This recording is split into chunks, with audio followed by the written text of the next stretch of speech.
அக்கா எனக்கு முடி நிறைய கொட்டிட்டே இருக்குக்கா.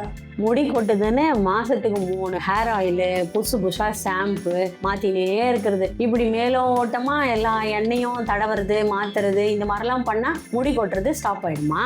அதனால என்ன பிரச்சனைன்னு முதல்ல தெரிஞ்சுக்கணும். அது எதனால நடக்குது அப்படிங்கறது தெரிஞ்சுக்கணும். சரியா?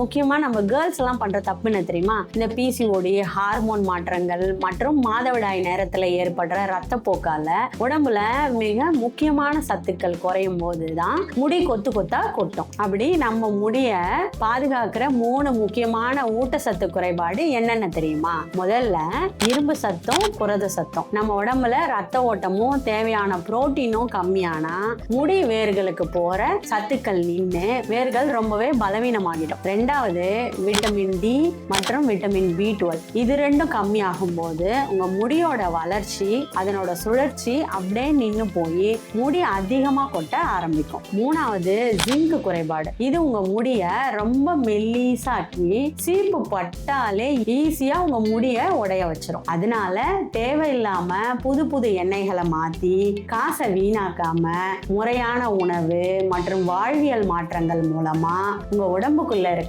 பிரச்சனைய சரி பண்ண பார்க்கணும். உங்களுக்கும் இதே மாதிரி அதிகமா முடி கொட்டுதா ஹேர் அப்படின்னு கமெண்ட் பண்ணுங்க. நாங்களே உங்களுக்கு மெசேஜ் பண்ணி கைட் பண்றோம். டிஸ்கிரிப்ஷன்ல இருக்கிற லிங்க் உடனே கிளிக் பண்ணுங்க.